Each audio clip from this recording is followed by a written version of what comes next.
Hello, and welcome to another inspiring conversation with me, Claire Westwood, the Chief Creative Maverick, and I'm here to ignite and guide luminaries all over the world to live their purpose and be more fully expressed in the world. Because let's face it, the world, since I started these interviews, has got even more interesting and chaotic. And I think it's really important that those of us who are more heart-centered and more self-aware and more connected to ourselves and have done our healing are not out there creating more chaos. That's all I'll say on the matter right now.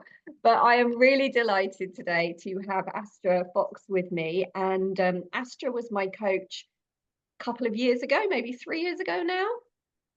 For a while, and it was really interesting because I was like looking for somebody to guide me back into some more of my creativity.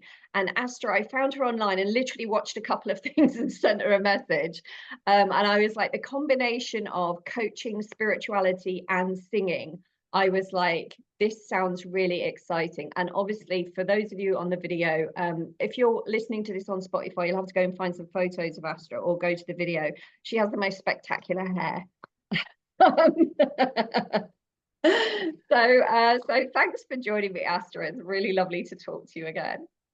Thank you, Claire. I'm so honored to be here and really excited to talk with you too. And for anyone listening just to the audio, my hair is purple. It doesn't come across that way on Zoom usually, and it's curly. So it's all Yeah, about just being authentic and yeah. expressing my It's kind of my below joy. shoulder length. It's got this curl and wave in it, and it's kind of beautiful, vibrant reddish purple goddess color. It's absolutely spectacular. Thank you. Yeah, fantastic. So Astra, do you want to start off just talking a little bit about because even since like we were working together, things have developed for you. So a little bit about kind of what you do now. Yes, absolutely. Thank you so much. I am a certified spiritual life coach, and I'm also a transformational singer-songwriter. So, kind of at the foundation, that is my title. And within that, I'm also really passionate about neuro-linguistic programming, NLP, and supporting my clients in what are the patterns that are in the subconscious mind? How are they serving them? And if they're not serving them, how can we rewire those with music, with creativity, with different exercises and tools so that people can get out of their own way and share the gifts that they came here to give. Yeah, so that's a really interesting combination because it's kind of spirituality, neuroscience, and creativity, and anything else that comes sort of within that mixture. So yeah, so let's just talk briefly about, how did you get to where you are doing what you're doing now? Because I know like that's not where you started off. So do you want to talk a little bit about your journey to get into almost like who you are now rather than what you do now, because it's all a reflection of who we've become. But yeah, a little bit about your journey along the way. Yeah, so I felt like a late bloomer. I never knew what I wanted to be when I grew up. When I never was academic, I struggled in school, but always had a passion for music and Yeah. performing. I did musical theater, started songwriting and playing guitar when I was 16. But I always had some imposter syndrome around it. I know now I have the starving artist mindset. So I didn't choose a career in music because I Yeah. was feeling like I can't make money doing what I love, and I don't want Yeah. to end up a music teacher, is what I told myself. And so I worked in restaurants, I did hair for 12 years. Yeah. And through that journey, I was just always on a seeking path of what is my purpose? What did I come here to do? And what can I do as a career that feels aligned with really who I am and what I'm passionate about? And music Yeah. was always there, but like I said, I didn't feel the confidence to fully give myself to a music career. What I was also passionate about, though, was personal development and spiritual development. Yeah. And so, through my studies of just diving into the work of Byron Katie, the law of attraction, and others, I determined, you know what? I want to stop writing songs about the past that I'm healing from. Yeah. And I want to start writing songs about the future I want to create for myself. So I had this Amazing. vision of writing these inspirational songs about passion and purpose. And so before I was even coaching or really knew what life coaching was, I was singing about people following their dreams, Mm, and I put out my first yeah. solo album called The Calling, which was all about that, me answering the call of my soul's calling of dedicating myself more to my creative practice, not to necessarily make a full-time career of it and chase fame and success in that way, but I really assessed actually after I did a American Idol audition, and that was a Mm. huge wake-up call for me because I didn't get through the first round. I auditioned Yeah. in San Francisco, and I was quite disappointed actually because I'd worked it up in my mind using all my manifestation tools to imagine myself, in front of the judges and taking it as far as I could, and didn't get through that first round. And I was disappointed, but it really made me define what success meant for me as a musician. And what Mm. I realized was for me to feel successful as a musician was for me to be performing regularly. That was Right. about it. Yeah, interesting. And just going back a little bit to, you didn't see music as like a career because of the starving artist thing. Like, did you have people around you that believed that as well? Because I think like when I was a child, I was academic up to a point and very creative and musical and stuff as well. But it was really like, creativity can be a hobby and it's something to enhance your life, but it's not something that can be a career. There was this, well, that's fine. You can do this on the side. The belief was we need creativity in it. Like both my parents were very creative, but it's like, this is what we do in the evenings, weekends, or making things for the kids. There were four of us kids and my dad would make stuff and my mum would make stuff and things, partly because we couldn't buy everything in the 1970s that we needed, and also financially. But it was almost like, yes, that creativity is in this bracket of hobbies and good for personal fulfillment, and we enjoy doing it, but a career is something, it's like in a different box almost. Absolutely. So what I've come to realize is that this is a collective belief system. Yeah, for And sure. I've learned through working with clients all over the world that it's international. Yeah. Right. There are different cultures that value creatives and the arts a little differently. Here in the Yeah. States, though, my mom was always very supportive of my creative ventures. However, she didn't really instill in me the mindset of like, whatever you want to, put your time, energy, and attention into, you will be successful at, which Yeah. is what the message that I think creatives really need to hear when Yeah. you think about not all creatives want to make a career out of it. However, I think just that collective belief system that artists struggle, it's hard to make money as an artist, you need a safe path, Yeah. get like you're describing, like get your day job and then you can save creativity for your hobby. Yeah. Those types of lines of belief systems and mindsets of thinking, I think really just very subtly inform all of us that it's not safe to pursue a career in doing what we love, whatever that looks like. And so, Yeah. although my mom, like I said, was supportive, she wasn't directly telling me, get a real job, Yeah. and I have clients that have been very specifically told that from, Yeah. their elders, their community teachers, that kind of thing. Yeah. It was still like, it just wasn't a safe option. Which what's Mm. really interesting is that because I determined that unconsciously, I can see looking back now what was really going on. But because I determined that for some, and I knew I wasn't really cut out for 4-year college. I stopped and started community college a few times. It just really wasn't, my brain just wasn't designed for that type of Yeah. academics. Yeah. And the safe bet for me became working in a restaurant. I Mm. made decent money bartending, right? But it Yeah. wasn't fulfilling. Yeah. And it wasn't necessarily that track to financial security by any means, Yeah. right? So it's interesting now. And then hairstylist too was like a little bit of a next level because I was Yeah, and working I in a guess I salon that guess had there's more benefits. creativity involved in that. And obviously, personal contact, making a difference, making people feel better, like almost like an offshoot of coaching, if you will, sort of that kind of, yeah, making people's lives better through their hair, and probably being able to express your creativity a bit in that.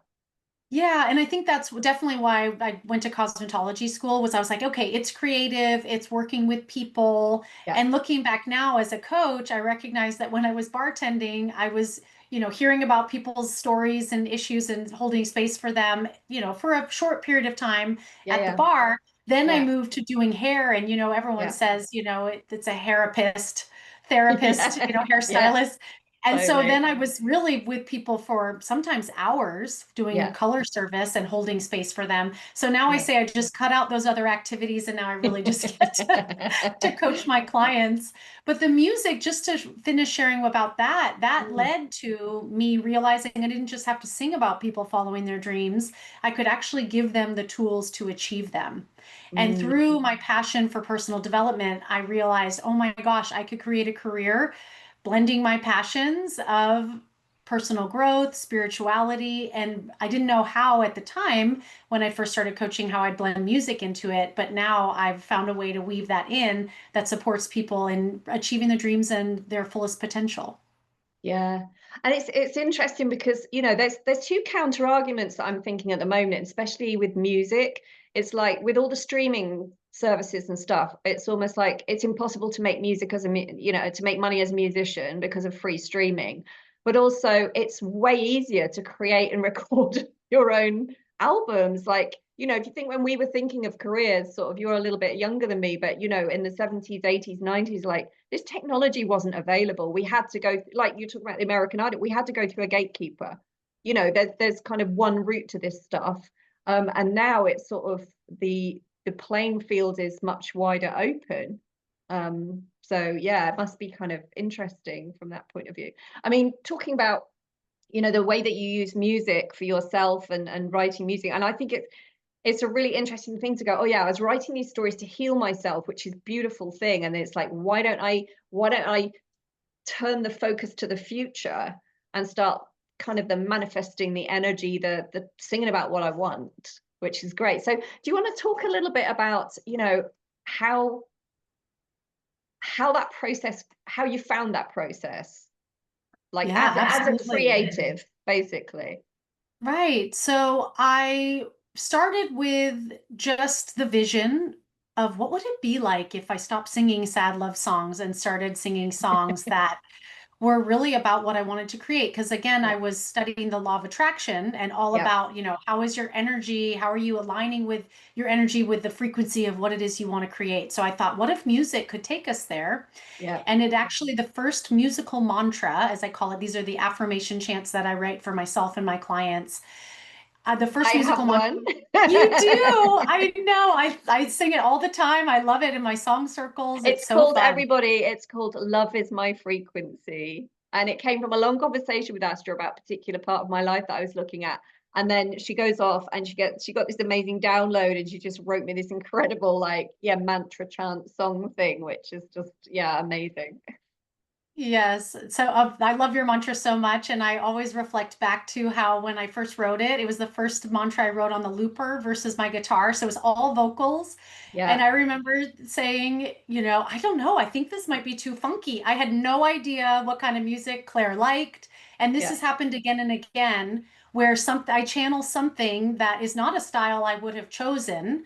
And you were the first example of this, Claire, that when I Yeah. sent it to you, I literally was saying, I think it's too funky. And you in the email said 2 times, I love how funky it is. I love that you didn't write some folk song on guitar. It was Yeah. an amazing confirmation and such a beautiful co-creation that we shared. So y'all Yeah. go check that out. Yeah, Love Is My Frequency. It's really fun. Yeah. Um, so the first musical mantra I ever wrote was for myself, and it was inspired from an Abraham Hicks quote, which was, if we were standing in your physical shoes, we Oh, would say, everything is always working out for me. yeah. So I was driving to work and I just started singing, everything is working out for me. Everything is working out for me. And it became a really fun and easy way that I could remember the affirmation. And what I know now that I didn't know then is that pairing music with it actually pairs emotion with it, which makes your Mm, affirmations much more powerful and more mm, potent. The other thing I learned later when I started studying the subconscious mind is that music, as you know, gets stuck in your head and then it becomes running an automatic program, which the subconscious mind learns from repetition. yeah. So it's not, doesn't become a stale affirmation you're saying in front of the mirror and trying to convince yourself that you believe it. Yeah. When you sing it and bring up the emotion of the truth that is in it, because when I was singing, everything's working out for me, I start to think, how is everything working out for me? You know what? Mm, I'm breathing, I'm living, I'm here. Like, counting my blessings, everything is working out for me. Maybe not always the way that I hope, right? But I can surmise that it is working out for me. So pairing that truth with the affirmative words and the emotion, and then just having a simple melody that can get stuck in your head, I find that it comes up when I need it, and it rewrites those patterns. It deepens the neural pathways for what it is you want to believe about yourself, and it's Yeah. a really fun and easy way to transform your mindset. This is amazing, because I've just I've dusted off my guitar and we started doing some stuff on it, and it's like, what do I want to do on my guitar? And now I'm like, oh my God, Astra's just reminded me of what I want to be doing. And I'm thinking as well, like, as you're talking about, singing instead of saying it, like, firstly, it's more fun. I think it shifts more energy, because singing shifts more breath and more energy, more life force through us. And also we tend to move our bodies to music.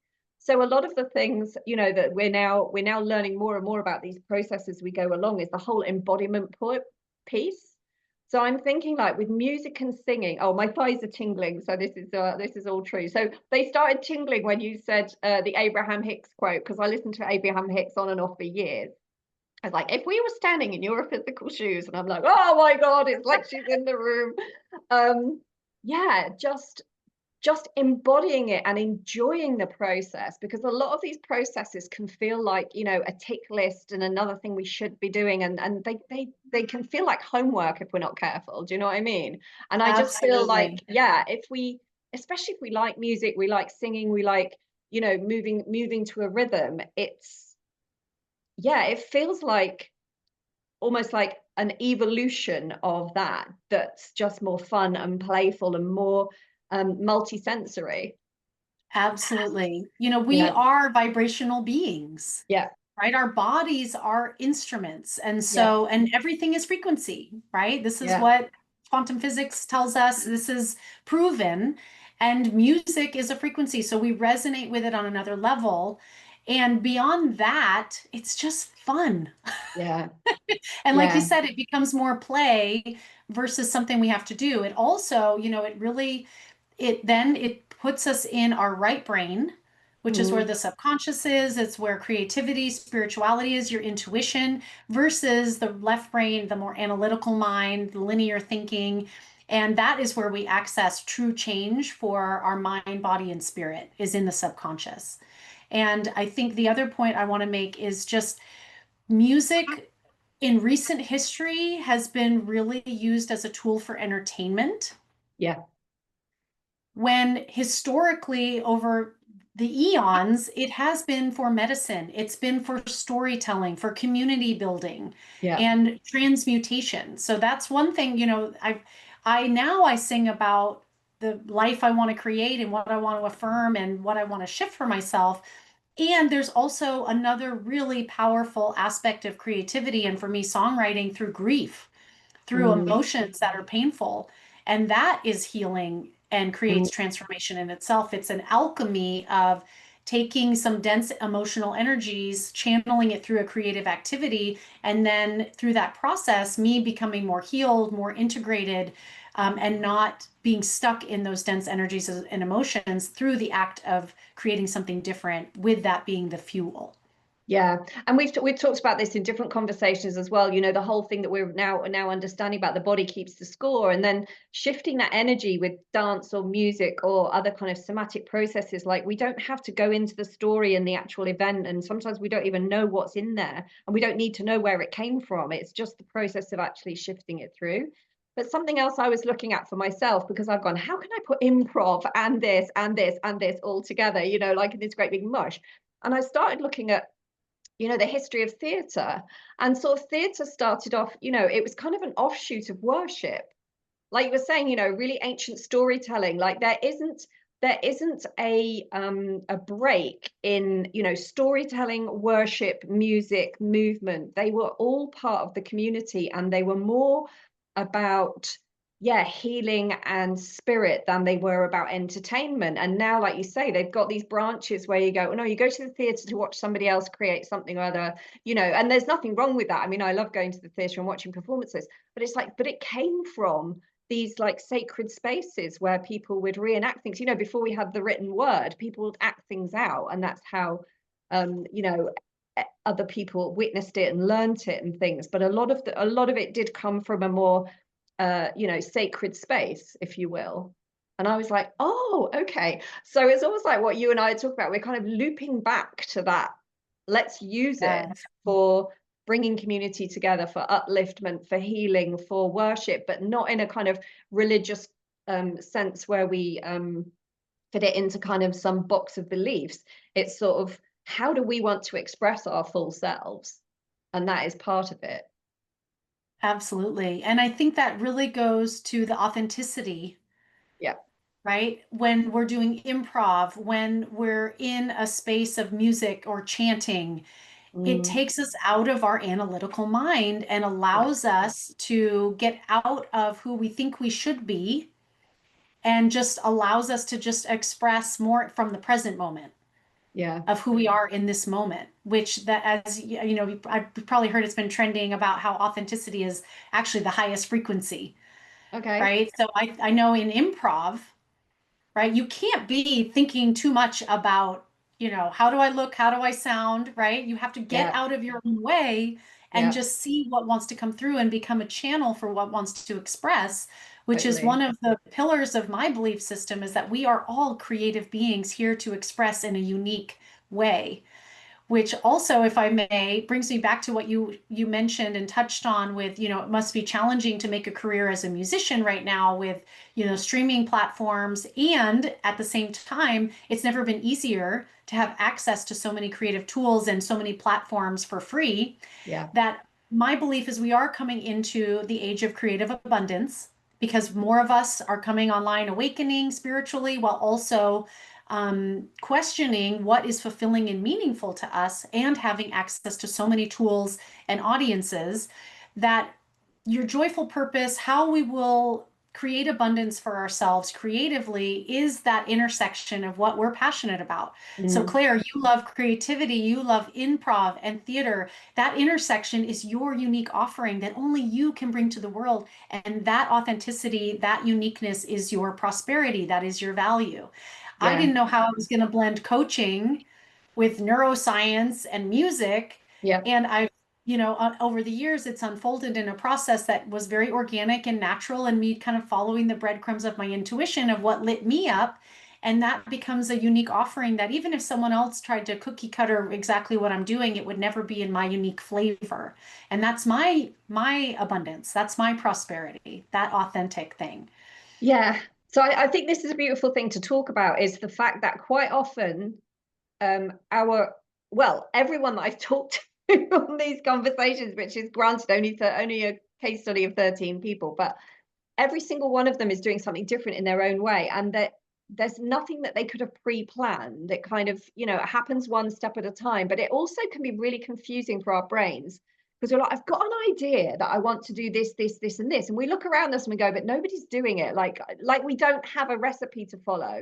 You know, like Yeah. if you want to be an accountant, or I was a nurse for a long time, like there's training schools you can go to. You know, when you sign up, you do your training, like you're still your own version of a nurse, but it's almost, we have these ideas or these callings or these bits of guidance, and we're like, oh, what if I put these things together? And our brain wants to have like somebody that's been before us to show us what to do, but generally there isn't anything. So if you're listening to this or watching this, you know, anybody, and you're going, I want to do something really unique and nobody's doing it, great, you're probably answering a really deep thing.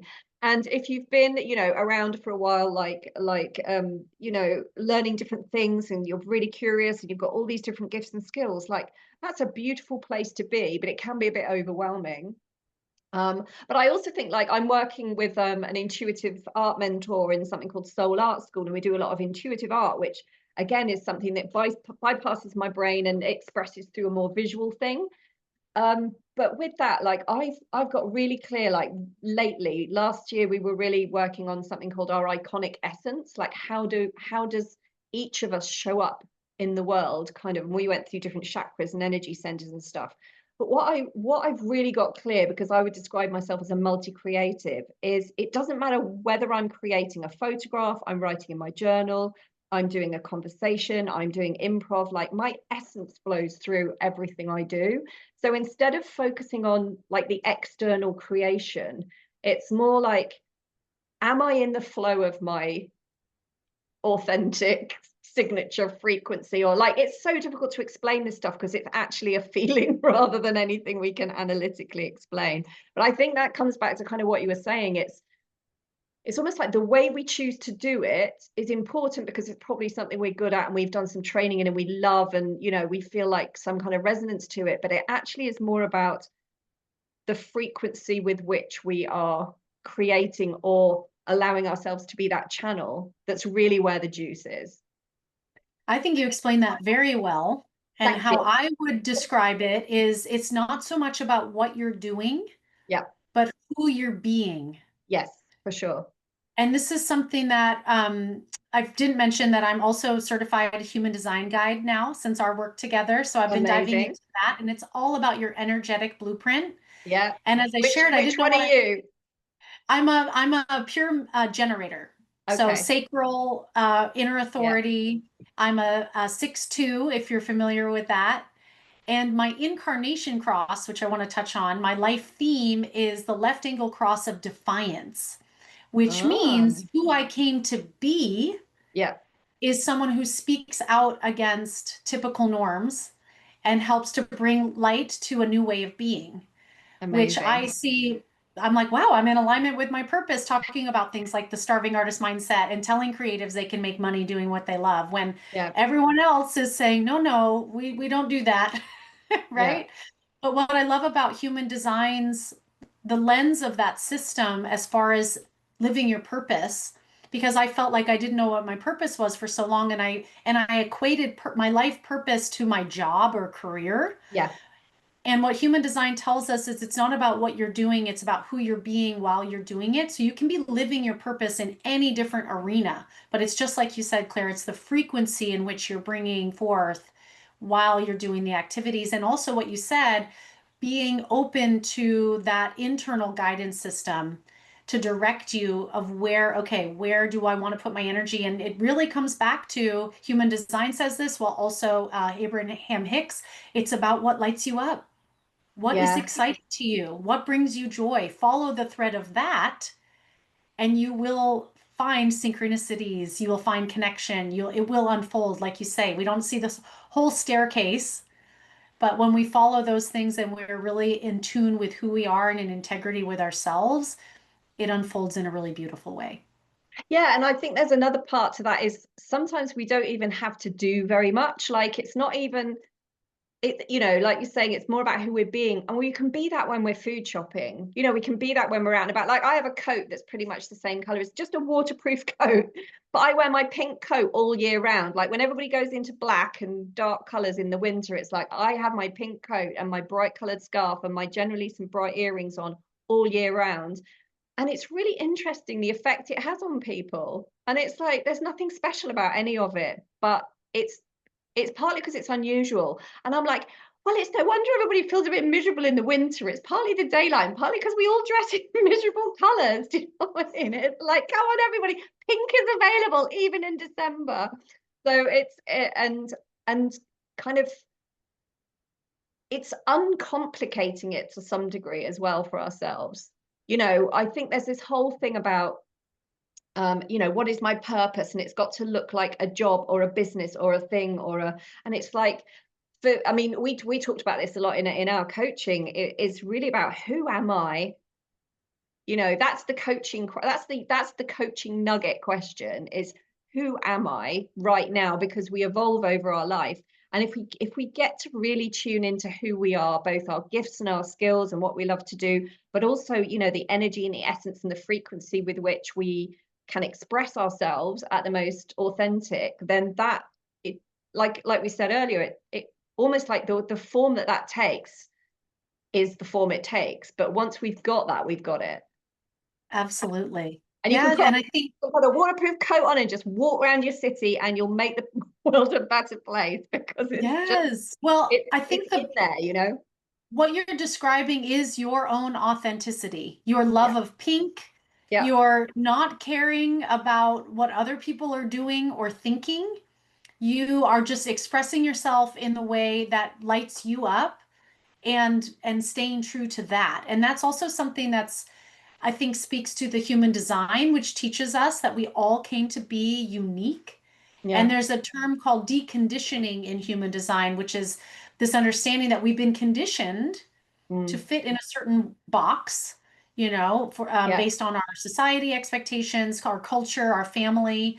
And through understanding who we're meant to be, we decondition who we've been told to be and really shine as our authentic selves. And that, I think, is also part of the subconscious work that I do, because people are locked into these programs, like I can't make money doing what I love, or I'm not good enough, or I'm not smart enough or trained enough, right? But if we didn't have those belief systems, who would we truly want to be, right? Because I was operating from that starving artist mindset. I actually couldn't even admit to myself that I would love a career as a musician if there was no limit, but we box ourselves in with these limitations, Yeah. and it causes us to show up in a world that's not authentic.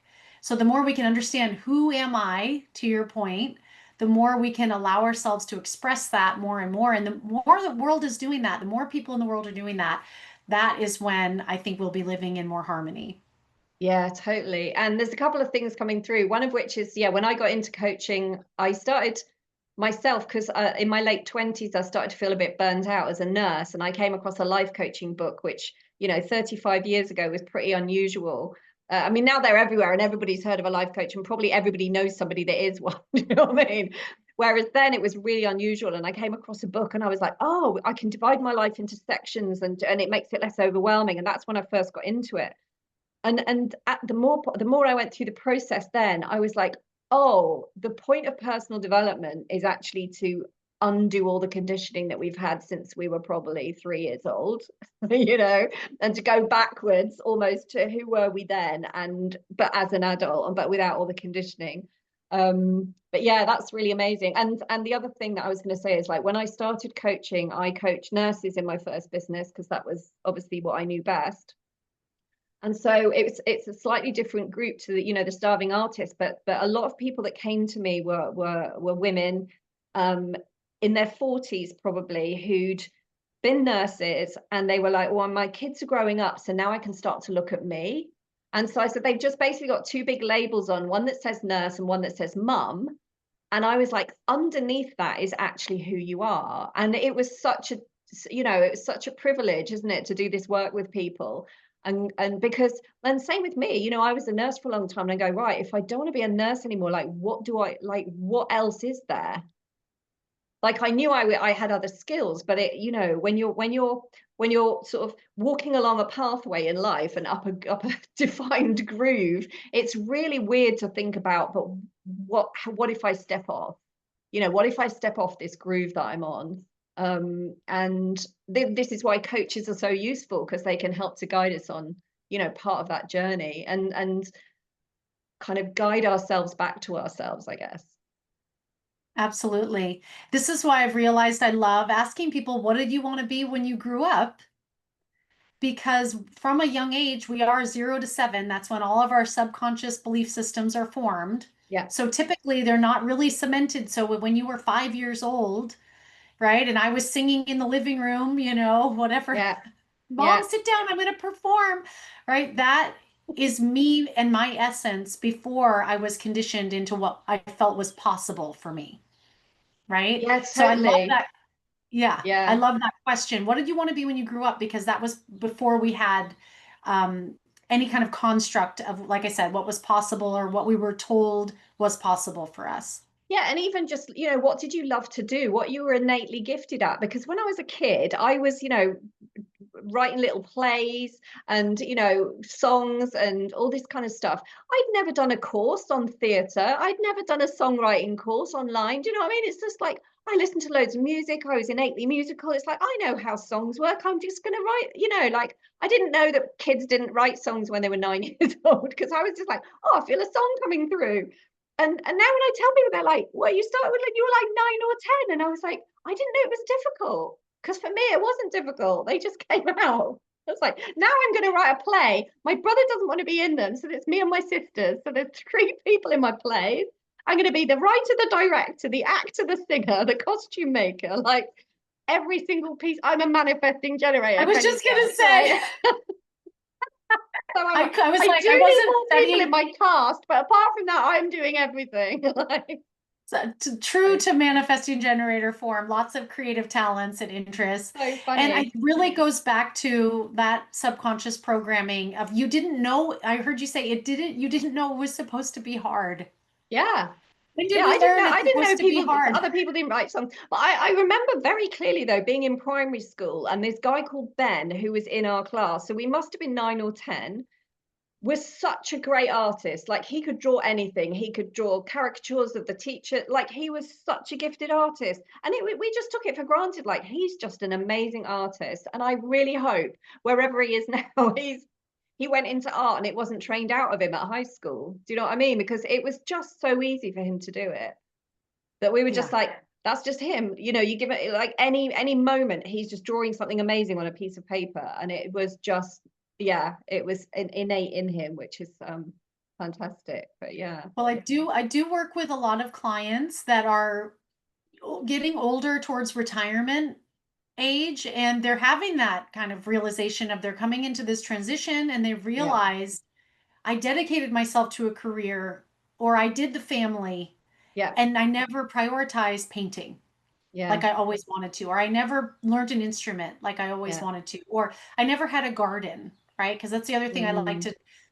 to remind people that creativity has infinite forms of expression. So yeah. just because I'm a musician, you like doing improv or, visual art, writing, it doesn't have to look like that for anyone else. So what is that thing that's been calling you, nudging you, that thing that lights you up when you're involved in doing it? And a lot of people are coming back around to, wow, I never prioritized this. It's always been calling me, and now it's finally the time.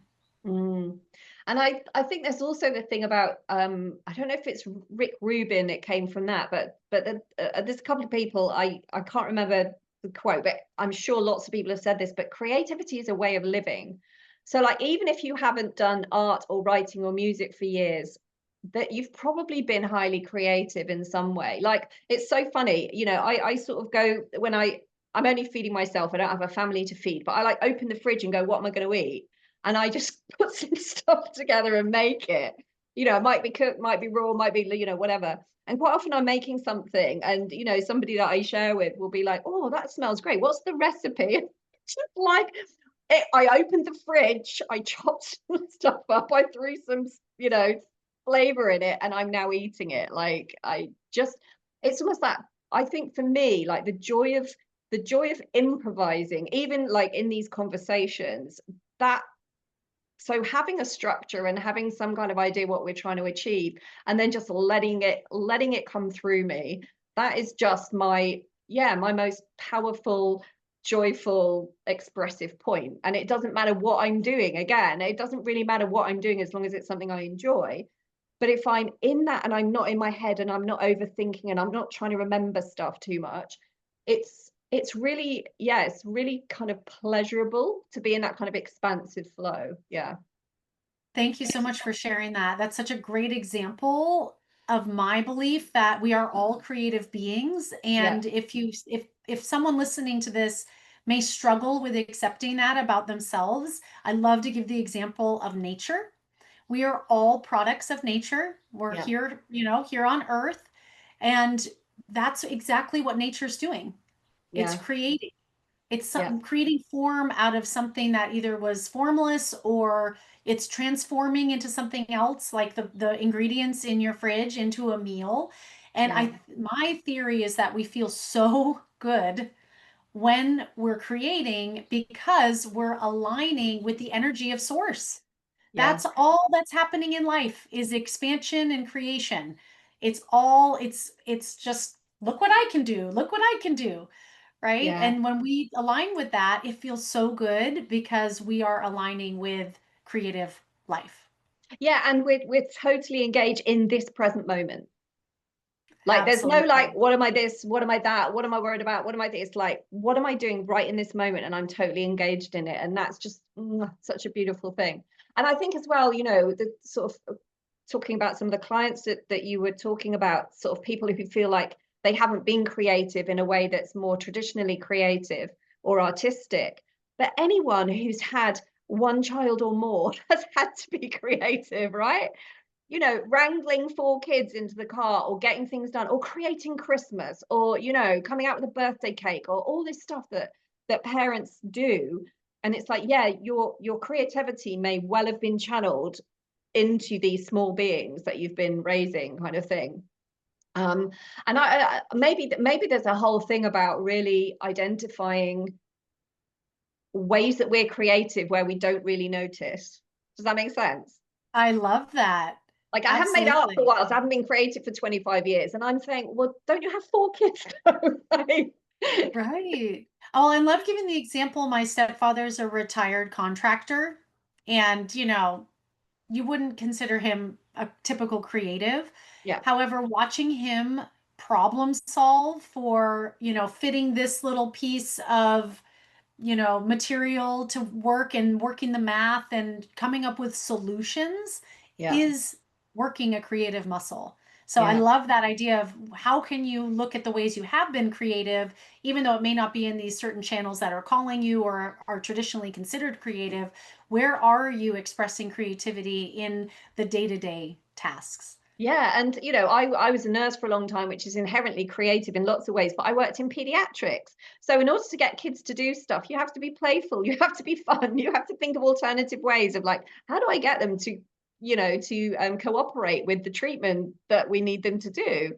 And so, you know, it's really, yeah, it's maybe that's a fun project for people listening or watching. Like, how are you creative where you didn't really realize you were being creative? Like coming up with new ideas or problem solving, or, you know, making something in the spur of the moment because your child came back from school and goes, by the way, we've got to do such and such tomorrow, which tends to Right. happen in England all the time. I don't know about America, um, Yeah.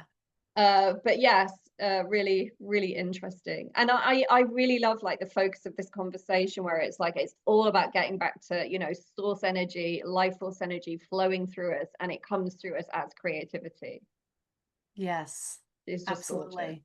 And I'm so happy. another exercise for your listeners who may be feeling a little stuck or blocked is what I call creative play, which is creating without any expectation, Oh yeah. which often means don't plan on sharing it with anyone Yeah. and have no criticism or judgment of what you're doing. So for me, that looks like maybe putting a vocal line down on my looper, recording it and just playing and seeing what happens, or taking a pen and paper and just drawing without really any plan and see what comes out. Or so maybe it's a medium that you already are well versed in, that you've been kind of stuck in your head of like, how am I going to make this good? So then just start something completely different, or pick up a new tool or medium to just play like a child. Because, like you said, when you Yeah. were making plays, you weren't thinking about, is this good or is this how it's actually supposed to be done?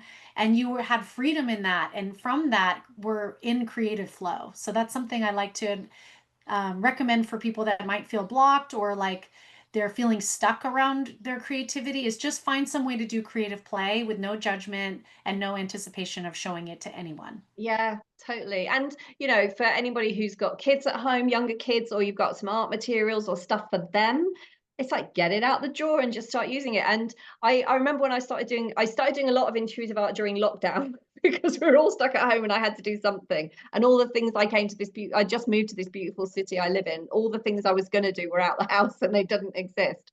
So I started doing a lot of intuitive art. And to start with, I was sort of, I've got paintbrushes and I've got paint, and I literally had no idea how to get it onto the paper. Like, what do I do with this?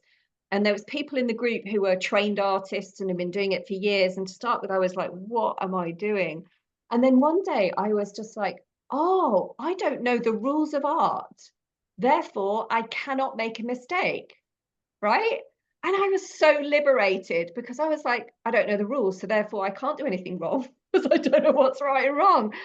And I got to the stage where I was sort of, I didn't know that just playing with color on paper was so joyful. Like I have synesthesia, which is all about color and the way I receive color, and the way color blends with words and numbers and all sorts of things in my brain.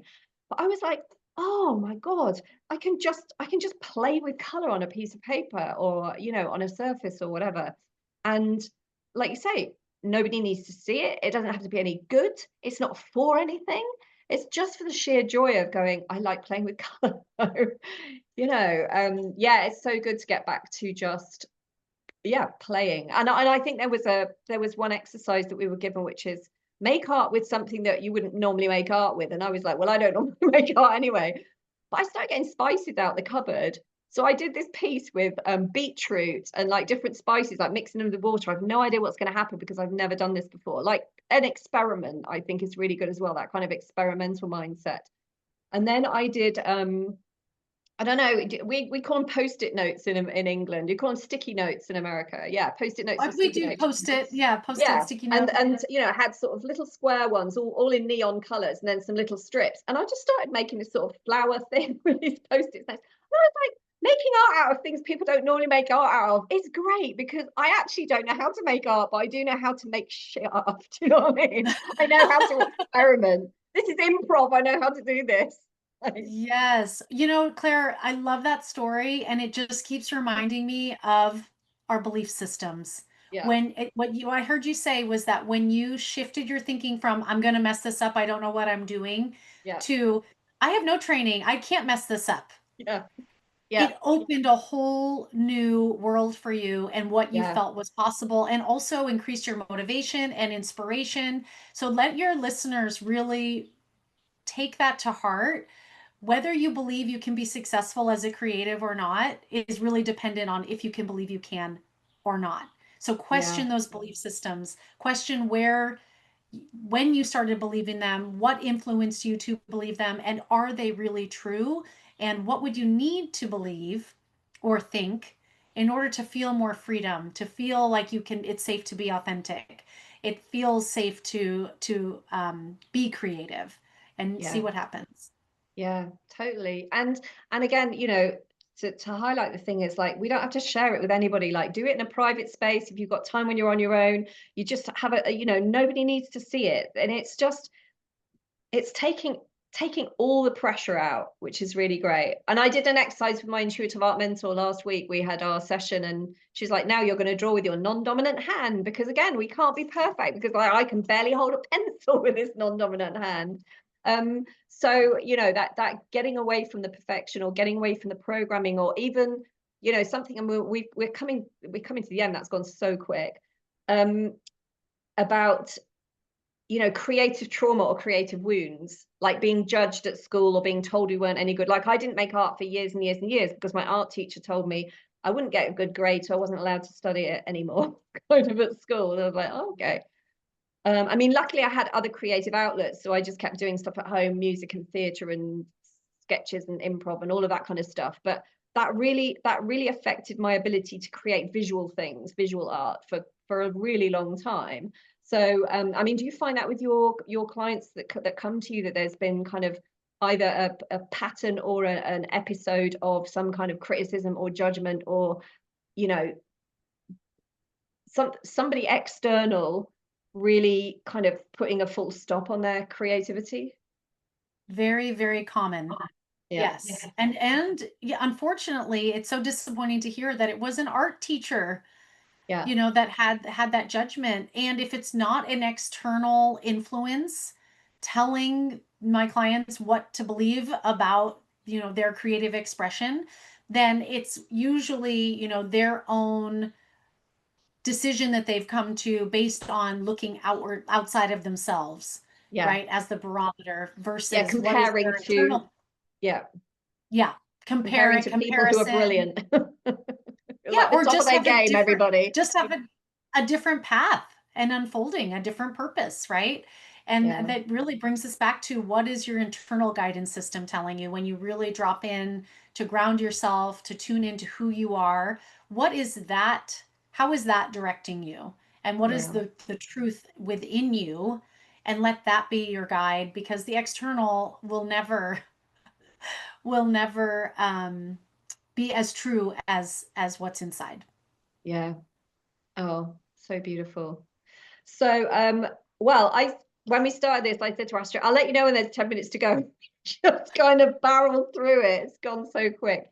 So I mean, in the last couple of minutes, is there anything else you want to share or anything you think we haven't covered that you would like to say on this broadcast?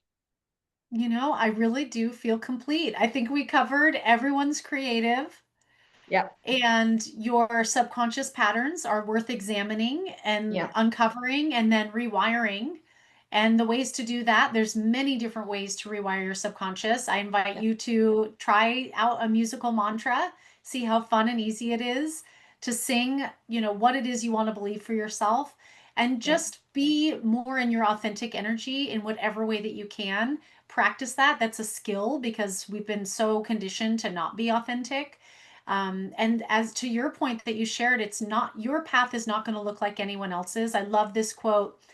Leaders aren't those that have a following. Their leaders are ones that go first.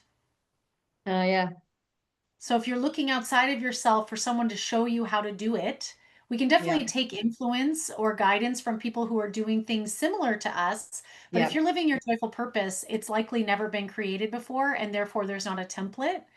yeah, So you do need to be in touch with who you are, what feels true for you, practice that skill, maybe have a coach or a group or mentor that can support you in uncovering who you are so that you can be your own internal guide and create something that the world needs that we've never seen before.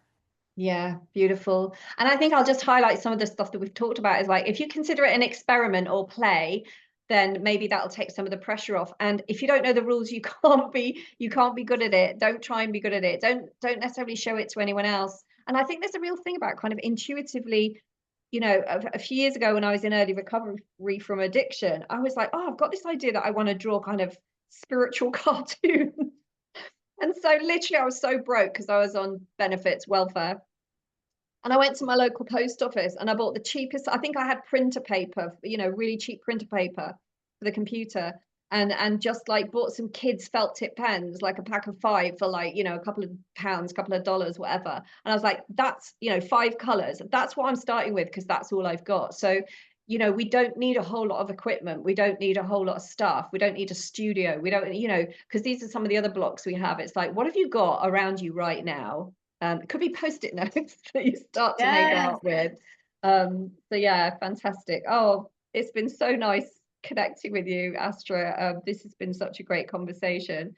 What we'll do is we'll pop all the links to where you can find Astra and where you can join my community, where we do kind of guided processes, journaling and creative and visualizations, which bypass the brain and get you into your soul a little bit. We'll pop all the links below. But yeah, do you want to just briefly tell people where do you hang out online, Astra? Where can people get in touch with you if they feel the need to approach you about coaching or any of your offers? Thank you. I'm pretty much everywhere. I'm on all the platforms. My website, joyfulpurposecoaching.com, is how you can look into working with me one-on-one. And there's all the social links there. If you want to check out my musical mantras, they're on YouTube. And also, I'm on Instagram quite often, all the places. But there's a Yeah, playlist on YouTube for both Astra Fox music and Joyful Purpose Coaching that's just musical mantras. And so you can find Love is My Frequency on there, the one fantastic. that I wrote for Claire years ago, and dozens of others that you can use as your own spiritual practice to sing yourself into belief so that you can shift your mindset to achieve your goals and live your joyful purpose. Amazing. I will be checking those out myself for sure. So thank you, Astra, for joining us today. It's been an absolute delight. And thank you, everybody, for listening and watching. Pop a comment below, anything that particularly resonated with you. And we'll do another conversation very soon. Bye-bye, everyone. Bye bye. Thank you.